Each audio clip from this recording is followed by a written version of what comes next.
आज 8 जून 2025 में रात की प्रभु यीशु मसीह से प्रार्थना। आप सभी को जय मसीह की। आज 8 जून 2025 की रात है और यह समय है जब हम अपने मन को शांत करके, अपने विचारों को परमेश्वर की ओर लगाकर, अपने दिन भर के अनुभवों को उसके चरणों में रखकर उससे संवाद करें। रात की यह घड़ी आत्मचिंतन, परमेश्वर के साथ गहरे संबंध और आत्मिक शांति प्राप्त करने का उपयुक्त समय है। आप आज के इस दिन के लिए प्रभु को धन्यवाद दीजिए। चाहे दिन अच्छा रहा हो या कठिनाइयों से भरा, उसने आपको आज तक संभाला है। यदि आप थके हुए हैं, चिंता में हैं, उलझनों में हैं, तो ये रात आपके लिए एक विश्राम का समय है, शारीरिक भी और आत्मिक भी। प्रभु से बात कीजिए, क्योंकि वह सुनता है।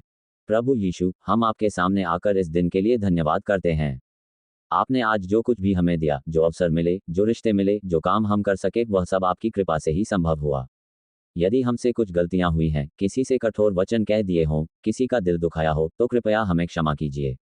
हमारी कमजोरियों को जानकर भी आप हमें प्रेम करते हैं, यह आपके अनंत प्रेम का प्रमाण है। आप इस रात यह महसूस करें कि आप अकेले नहीं हैं। प्रभु आपके साथ हैं। आप चाहे कितनी भी गहराई में क्यों न हो, चाहे परिस्थितियां आपके विरुद्ध क्यों न हो, वह आपको थामे हुए है। यीशु ने स्वयं कहा, मैं तुम्हें कभी नहीं छोड़ूंगा और कभी नहीं त्यागूंगा। इस प्रतिज्ञा पर विश्वास कीजिए।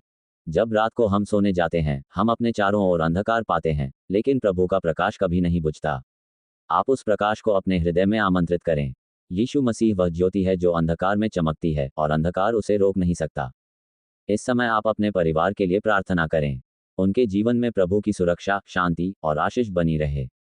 यदि कोई बीमार है, दुख में है या किसी प्रकार की मानसिक परेशानी में है, तो उन्हें प्रभु के हाथों में सौंपें। वह चंगा करता है, वह सांत्वना देता है, वह हर आंसू को पहुंचता है। आप अपने कार्यों के लिए, अपने व्यवसाय या नौकरी के लिए, अपने अध्ययन के लिए, अपनी भावी योजनाओं के लिए प्रार्थना करें। प्रभु आपकी राहों को सीधा करे, आपके निर्णयों में मार्गदर्शन दे और हर उस दरवाजे को खोले जिसे वह चाहता है कि आप पार करें। आज रात ये प्रार्थना करें कि प्रभु आपके विचारों को शुद्ध करे। दिन भर की चिंताओं, भय, क्रोध, द्वेष, निराशा और उलझनों को प्रभु के चरणों में छोड़ दें। कहें, प्रभु, ये सब बोझ अब मैं आपके ऊपर डालता हूं, क्योंकि आप मेरी चिंता करते हैं। आप ये भी कहें, प्रभु यीशु, आज रात जब मैं सोऊं, मेरे मन को शांति दें, मेरी आत्मा को विश्राम दें और मेरे जीवन को अपनी उपस्थिति से भर दें। मैं जानता हूं कि आप मेरी आत्मा के रक्षक हैं और मेरी नींद की भी देखभाल करते हैं। रात की यह घड़ी हमें यह सिखाती है कि परमेश्वर हमारे दिन का अंत भी उतनी ही करुणा और प्रेम से करता है, जितना कि वह हमारी सुबह की शुरुआत करता है। जैसे एक पिता अपने बच्चे को रात में सुलाते समय उसके माथे को चूमकर उसकी चिंता मिटाता है, वैसे ही हमारा स्वर्गीय पिता भी हमें अपने आलिंगन में लेकर शांति प्रदान करता है। आप इस रात को प्रभु की स्तुति करते हुए सोने जाएं। कहें, धन्यवाद यीशु, आप मेरे जीवन की सबसे अनमोल भेंट हैं। आपकी उपस्थिति मेरी आत्मा के लिए जीवनदायक है। मैं जानता हूं कि आप मेरी सुनते हैं, मेरी आवश्यकताओं को जानते हैं और मेरे साथ चलते हैं। आप उन लोगों के लिए भी प्रार्थना करें जो इस समय किसी संकट में हैं, अस्पतालों में, युद्ध क्षेत्रों में, अकेलेपन में, भूखे, पीड़ित और सताए हुए लोग।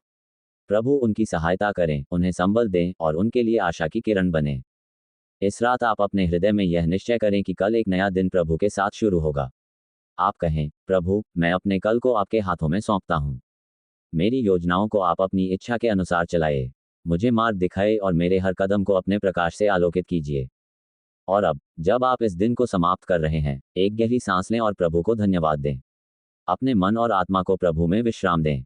जो कुछ भी हो चुका है, उसे प्रभु को सौंप दें और विश्वास रखें कि आने वाला दिन उसकी कृपा से और भी उत्तम होगा।